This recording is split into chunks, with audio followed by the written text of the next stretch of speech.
मृत्यु अपार शांति के सागर में विश्राम करना है। मृत्यु जीवन का परिपक्व फल है। मृत्यु व्यक्त और अव्यक्त के मिलने का एक महापर्व है। मृत्यु नवजीवन का आरंभ है। सभी भांति मृत्यु मंगलमय है, आनंददायी। मृत्यु और जीवन का आनंद साथ है। महर्षि वाल्मीकि ने रामायण 2.10.5.22 में कहा है, मृत्यु जीवन के साथ ही चलती है, वह साथ ही बैठती है और सुदूरवर्ती पथ पर साथ साथ जाकर ही लौट आती है। मृत्यु जीवन का इतना अनन्य आवश्यक अंग होते हुए भी हम में से अधिकांश लोग उसे भुलाए रहते हैं और जीवन की एक स्वाभाविक घटना से, मृत्यु से हम भयभीत हो उठते हैं। उसकी कल्पना मात्र से हम सिहर उठते हैं। साक्षात मृत्यु आने पर तो रोने लगते हैं, छटपटाते रहते हैं, भयातुर होकर हाथ पैर फेंकने लगते हैं।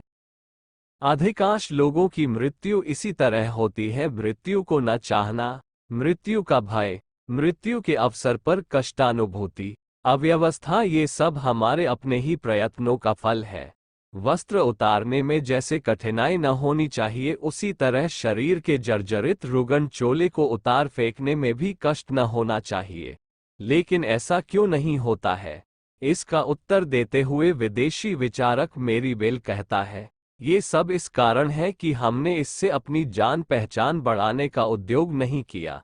मृत्यु को तो हम जीवन व्यापार में खोकर बिल्कुल ही भूल जाते हैं। हमारे मन में कभी मरने की कल्पना भी नहीं होती, जिसका एक न एक दिन हमें स्पर्श करना ही होता है। सुकरात कहते थे, मृत्यु के बारे में हमेशा प्रसन्न रहो। मृत्यु प्रसन्न होने, आनंद मनाने का अवसर है, लेकिन हम इसके बारे में कभी सोचते विचारते भी नहीं।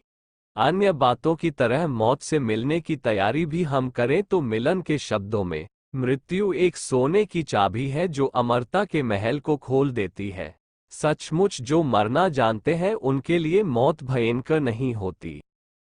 वस्तुतः मृत्यु नए जन्म की तैयारी करने का अवसर है और जीवन मृत्यु की तैयारी करने अवसर है। तो हमारा समस्त जीवन क्या है? मृत्यु के पड़ाव तक पहुंचने का मार्ग। लेकिन हम ये भूल जाते हैं और जीवन व्यापार अपने संग्रह के लिए करने लगते हैं। हमारा प्रत्येक कार्य ऐसा होता है मानो हमें इस धरती पर सदैव रहना है। मृत्यु की असली तैयारी बहुत ही कम लोग कर पाते हैं, लेकिन वे ही मौत को भगवान का निमंत्रण मानकर, आनंद का, मंगल का पर्व जानकर प्रसन्न होते हैं।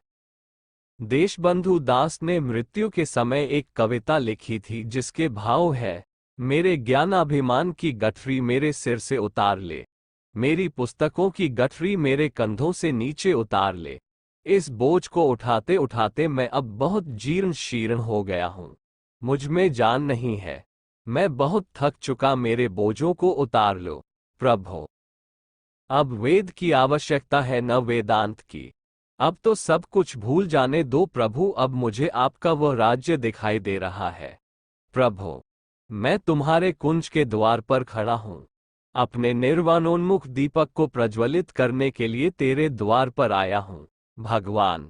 जो मृत्यु का मर्म जानते हैं वे इसी तरह मृत्यु को देखकर कविता रचने लगते हैं, जैसे वसंत की बहार को, बरसात की रिमझिम को, पक्षियों के कलरव को देख सुनकर प्रिय के धाम में प्रवेश पाने का अवसर है मृत्यु। पीहर में माँ की ममतामयी अंक में मोद मनाने, आह्लाद प्राप्त करने की मंगल बेला है मृत्यु।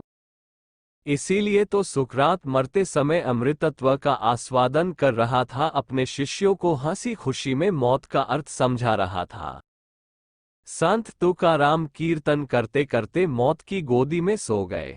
गेटे अधिक प्रकाश की चकाचौंध में लीन हो गए। लोकमान्य ने यदा यदा ही धर्मस्य वाला श्लोक बोलते बोलते आंखें मूंद ली। दयानंद प्रभु इच्छा की पूर्ति का स्मरण करते हुए अनंत में विलीन हो गए। महात्मा बुद्ध आत्मदीप का अर्थ बताते हुए चल बसे। बापू हे राम कह रहे थे। स्वतंत्रता संग्राम के असंख्यों सेनानी अहले वतन की याद में मस्ती भरे तराने गाते हुए मौत की गोद में कूद पड़े। हंसी खुशी के साथ मौत का आलिंगन करने वाले अमर लोगों की गाथाओं से इतिहास भरा पड़ा है। मौत से डरने वाले ही जन्म मरण को बंधन समझते हैं, उससे पीछा छुड़ाने के लिए नाना प्रयत्न करते हैं, लेकिन जो मृत्यु का रहस्य जानते हैं उनके लिए जीवन मरण एक खेल है।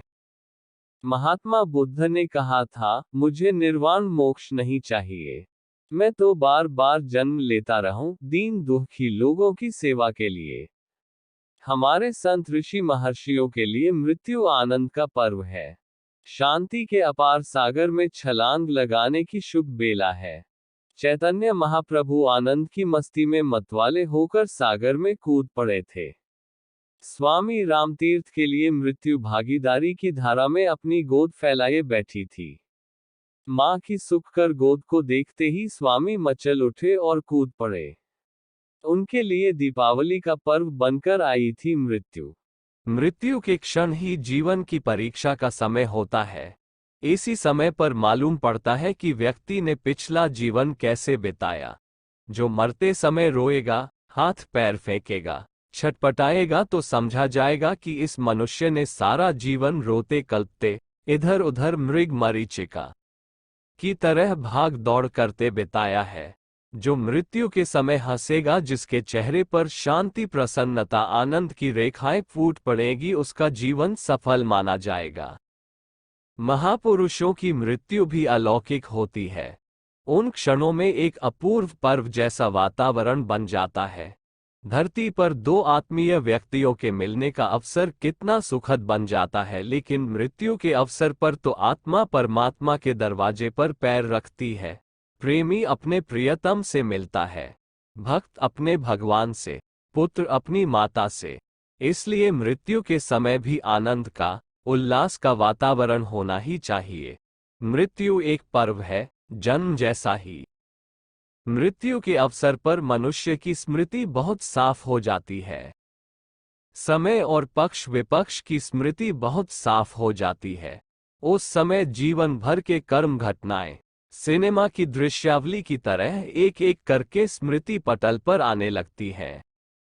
जिसने जीवन का सही सही उपयोग किया होता है, उसे मौत के समय शांति मिलती है, संतोष होता है। जिन्होंने व्यर्थ ही अपने जीवन धन को लुटा दिया, दुरुपयोग किया, उन्हें घोर पश्चाताप, असंतोष की आग में जलना पड़ता है। और देखा जाता है कि इस तरह के लोग मरते समय बड़ी मानसिक यंत्रणा, कष्ट का अनुभव करते हैं, मरने में बड़ा लंबा समय लेते हैं।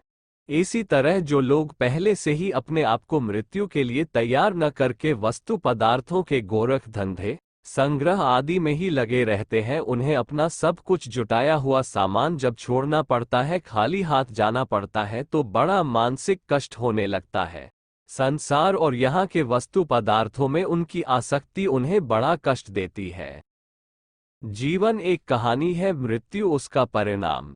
जीवन एक प्रश्न है तो मृत्यु उसका उत्तर। जीवन एक यात्रा है तो मृत्यु सांझ। दोनों का अनन्य साथ है। लेकिन गौरवपूर्ण मृत्यु प्राप्त करना जीवन की सफलता का प्रमाण है, और यह जीवन भर तैयारी करने पर ही निर्भर करती है। हमारा जीवन मृत्यु की तैयारी का अवसर है।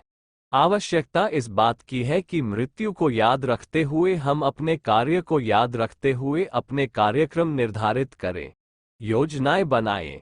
ये भी निर्विवाद सत्य है कि मृत्यु का गौरवपूर्ण सुखद शांतिमय स्पर्श तभी प्राप्त होता है जब हम स्वयं को भूलकर परमार्थ के लिए जीवन लगा देते हैं। किसी महान सत्य की साधना में, जन सेवा में, परमार्थ में जीवन लगा देने पर ही मौत के आनंददायी क्षण प्राप्त होते हैं मनुष्य को।